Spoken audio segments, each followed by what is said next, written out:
Hi guys, this is Alea Jen and welcome back to my YouTube channel. So for today's video, paano nga ba kung first timer ka na mag-domestic helper tapos wala kang alam sa pagluluto? So yan yung problema ko nung bago ako dito.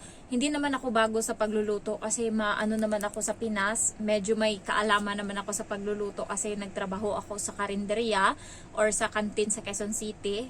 Tag 30 peraso at 30 putahe yung niluluto namin dun. So gamay-gamay ko na yung luto sa Pinas. Pagdating dito sa Hong Kong, medyo kinakabahan ako kasi iba yung luto nila. Tapos mostly noodles yung niluluto. So, huwag kayong matakot kung wala kayong alam sa pagluluto kahit pag-isa ng bawang hindi nyo alam. Kasi pagdating dito sa Hong Kong, tuturuan naman nila kayo. Minsan, nagsisend sila ng mga video kung paano yung step by step na pagluto niyan. So, ganun yung amo ko sa akin. Tinuruan niya ako.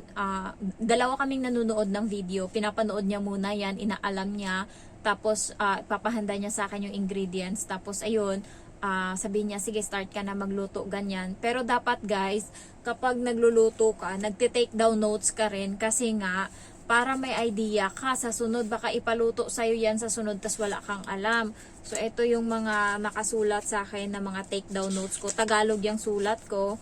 Ayan. Ano to, sa lumang notebook ko to dati, pero tinapon ko na yon. So, ito na yung bago. Nilipat ko na mas malinis. So, yan. Puno yan dito ng mga luto-luto. Para pag sinabi niya sa akin na ganito yung lulutuin, tapos hindi ko na alam yung gagawin kasi nakalimutan ko na, kukunin ko lang yung notebook ko. So, yun yung gagawin nyo. Dapat, pag tinuruan kayo ng amo nyo, alam nyo na dapat kung paano yun anuhin. May cellphone kayo, i-type nyo doon o di kaya notebook. Parati akong may notebook nung bago ako. Tas acceptable or ano naman sa amo ko, natutuwa nga yung amo ko sa akin kasi every time sabi niya, Jen, ito yung lulutuin natin ngayon. Tapos, matagal ko nang hindi alam yan. Magugulat na lang siya, papasok ako dito sa kwarto, tapos kukunin ko yung notebook ko. So, alam niya na yan. Tapos, ano na lang siya, ngingiti siya. Kasi nga, hindi na siya paulit-ulit ba? Ayaw kasi ng amo ko na paulit-ulit na nagtuturo siya. So, wala na. Hayaan niya na lang ako. Siguro mga 2 linggo niya akong tinuro-turuan. Yung unang linggo, okay naman na ako. Yung iba lang. So, nung pangalawang linggo, tapos na siya, pinabayaan niya na ako sa kusina. So, ang gulay kasi, madali lang siya lutuin guys. Yung mga gulay-gulay nila dito, hindi ka mahihirapan. Yung maano ka lang talaga is, yung noodles. Pero, madali lang din. Basta, ano ka lang, pang shoot-shoot mo lang lahat. Pang ano mo lang. Kaya, pero may ibang amo guys na iba yung ano nila ha, yung ugali nila. Katulad nung amo ng kaibigan ko, buti galing na siyang Saudi. So malaki siguro yung, or mataas siguro yung expectation sa kanya. Sabi sa kanya, ikaw na bahala dyan sa kusina, lutuin mo na kung ano.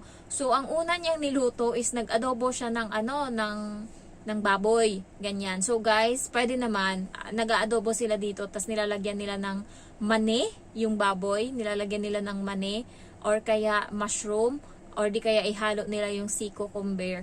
Tapos, ang tips ko sa inyo, huwag nyo masyadong alatan, huwag nyo damihan ng toyo, huwag nyo ding damihan ng asin. Ayaw nila niyan, digno. Parang walang lasa yung pagkain nila. Kaya, ang ilagay nyo siguro 2 ganun na asin. Yan na yung pinakamataas ha.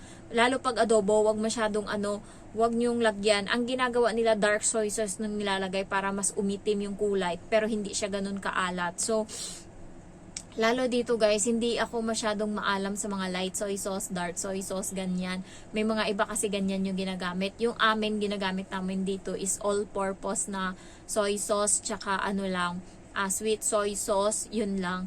Tapos may mirin kami, yung Japan na ingredients, mirin, hon mirin, tsaka Japanese wine. Yan yung mga ginagamit namin. So, kailangan maalam kayo sa mga nilalagay nyo kasi yung ibang amo takey, masyadong maarte sa ganyan. And, yun nga, ilista nyo. Ako kung ilang measurement yung kailangan sa asukal, talagang nililista ko lahat yan para wala akong makalimutan. Nasa notebook yan kung ilang takal kasi baka mamaya pachamba-chamba ako. Ayaw nila ng maalat. Huwag nyong alatan. Yun yung pinaka-hate nila sa lahat. Parang 3 beses akong nagluto na maalat na hindi nila kinain. Or yung is nilagyan nila ng tubig. Tapos, ayun, yung karne, minced pork, yung Thailand na pagkain, na parami ata yung soy sauce ko, tsaka yung oyster sauce. Maalat daw. Pero para sa akin tama kasi maalat yung panlasa ko. matapang. So, sa akin okay yun. Sa amo kong lalaki okay din kasi medyo maalat magluto yung parents ng amo kong lalaki. So, sa amo ko lang na babae, maarte. So, ang ginawa niya, ano yun parang adobo style, pinatuyo na na baboy. Nilagyan ng tubig para mawala yung alat. Binuhusan ng tubig. Tapos, tsaka ngayon sinala. So, yun. And then, pangalawa is, yung fried rice. Para sa akin, hindi siya maalat. Pero nagiinarte din yung amo kong babae. So, hindi nila naubos. Ayan, parang yan pa lang naman yung sobrang alat. Kasi sa huli, tinatry ko talaga yung best ko na makain nila. Kaya, pag may natira na ulam sa mesa, tinatanong ko talaga kung ano problema. Hindi maganda yung lasa, ma'am. Ginaganon ko, pangit. Sabi niya, ayoko ng tokwa, maasim siya. Iba kasi yung tokwa na nabili ko. Kasi, nung nakaraan, nagluto akong tokwa. Wala naman ako nilagay doon, wala. As in-steam ko lang, tas nilagyan ko ng seaweed. Kaso hindi niya kinain. So, tinanong ko siya kung bakit di niya kinain. Sabi niya, yung lasa daw ng tokwa, iba daw. Well, hindi niya naman ako masisisi or kasi siya yung bumili ng tokwa. So, wala akong pinapamalengke. Kaya, wala sa akin yung sisi sa kanya. Nag-iba kasi siya ng brand, tas ganun yung nangyari. Tapos, madali lang dito guys kasi yung noodles, ipang-shoot mo lang yan. Yung soup din, basta i-blanch mo lang yung karne tapos ipang-shoot mo lahat sa isang kaldero, lagyan mo ng sabaw. Madali lang yung pagluto ng mga Chinese na pagkain. Kaya mong lutuin yung isang putahe. Ako, 5 or 6 na putahe, kaya ko yung lutuin sa loob ng isang oras. Hindi kasama yung kanin dyan kasi yung kanin 45 minutes. Kaya ko lutuin yan. Kasama na luto, paglilinis ng kung anong pinapaluto sa akin. Kaso nga lang guys, ito na yung nangyari. Kasi nga, sa kaya kong lutuin, nagawa ko siya ng 20 minutes lahat lutuin yung 6 na putahe. Ito yung nangyari sa akin, nasunog siya. Kasi nga, yung yung sabaw, yung malaking kaldero, gamit na yung 3 na. Oven gumagana, tapos yung 2 kalan gumagana, wala na akong mapaglagyan ng ng sabaw, malaking kaldero. Kaya nilapag ko siya doon sa may lababo. So ngayon, nandun din ako naghiwa-hiwa ng kamatis, nasagi ko yung niya. Ayan, ito yung nangyari. May isa pa yan hindi nyo makita. Ayan yung isa na naman to. Ganon din, kaldero din. Yung ako na nasagi lang, kaldero to, nasagi lang ng konti. Yan, nasunog na yung balat ko. So, ang tips dito is, ito, hindi to magiging peklat. Kasi nga, wag nyong lagyan ng malamig na tubig. Ang ilagay nyo lang yung running water kasi sobrang sakit talaga. Pag nawala na yung balat mo sa tubig na umaagos, na siya, mahapde na maanghang na hindi mo maintindihan. So, yan yung mga sunog-sunog ko. Pero sa 2.5 years almost, isang beses pa lang ako nasugatan ng kutsilyo, tapos sobrang liit lang na sugat sa akin. As in, awa ng Diyos, thanks God, hindi ako nasusugatan ng kutsilyo dito or anong hinihiwa ko. Sobrang liit lang nung nahiwa sa akin nung time na yun. Dumaplis lang siya talaga, as in. Pero karamihan lang sa akin sunog-sunog. Yung siguro nakailang sunog na ako. Ito isa to isa sunog din to. Buti maliit na lang siya. Malaki to dati kadiri. Dalawang band-aid yung magtakip dito.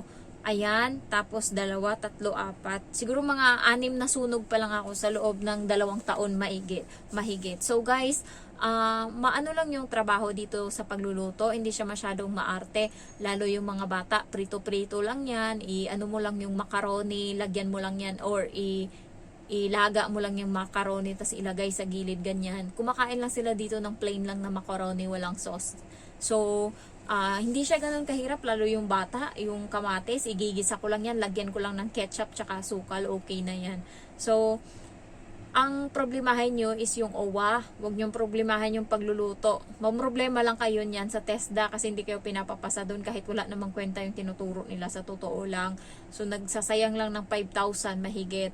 So, ang focus kayo sa OWA kasi may ibang nagtuturo sa OWA na nang babagsak talaga, and medyo mahirap yung ganun. Mahirap yung OWA. Tapos yung TESDA din, ganyan. Pero yung sa pagluluto, huwag nyo masyadong iniintindi yung namin dito. Pwedeng mag-research kayo. Maraming mga nagtuturo sa online kung paano magluto ng Chinese food. Lalo yung sa ang okra guys, piniprito ko lang yan, tas lagyan ko ng itlog. Ayan na, parang scrambled egg na may okra. Tas ang iba is ini-steam lang yung itlog, ganyan. Kaso yung steamer namin is sa oven kami gumagamit kaya hindi mahirap. May iba na ini-steam sa kaldero nila ginagamit or sa kawali. Medyo mahirap yun. Ayan, so yun lang. Hindi mahirap sa akin yung pagluluto dito. Naiinis lang ako kasi napapagod na ako pag inaano ako ng amo ko. Ngayon malala yung amo kong babae. Dati hindi yan kumakain sa tanghali o sa labas. Ngayon dahil sa sobrang pagtitipid niya, araw-araw dito na sa bahay kumakain ng tanghalian. Ayan, enjoy na enjoy siya kumain ng tanghalian sa bahay. Nakakainis. Taglimang putahe pa naman ipapaluto sa akin visit. Mag-i-steam ako ng Makati na yam. Alam niyo yung kailangan pag binalatan nyo, nagka-gloves kayo kasi pag hindi, sobrang kati niya talaga. So yan, pinapa-steam niya yan sa akin. Tapos magluto ako ng dalawang klase ng gulay, itlog, shrimp, ano pa ba? Tapos pag anuhan ko pa yan siya ng prutas. Malala yung amo ko. Yung amo kong babae, wala na nga trabaho, napaka-arte pa sa buhay. Madami yung pinapaluto sa akin, mag-isa lang siya sa tanghali, kain. Tapos sa gabi kain uli siya. So, yan, nafe-fed up na ako kasi dapat natulog ko na sa tanghali, 2:00. Minsan kinukuha niya pa yun kasi 2:00 na siya magpapahain ng pagkain niya. Tapos maghuhugas pa ako ng pinaglutuan ko. So, natatapos ako minsan 2:30. 30 minutes na lang, hindi na ako nakakapag-cellphone. Akyat ako dito kaagad, pikit ng mata, tapos nakakatulog ako kaagad. So, ayun lang, huwag kayong mabahala sa pagluluto, lalo yung mga ingredients kung ano, kasi may nag-comment dyan na kung ano daw yung mga nilalagay, ganyan-ganyan. Yung amo nyo magtuturo sa inyo, kasi iba-iba ng amo, iba-iba din sila ng diskarte kung paano magpaluto. Ayan. So, iba yung diskarte ng amo ko dito, iba din yung sa iba. So, thank you guys for watching and I love you all. Bye-bye.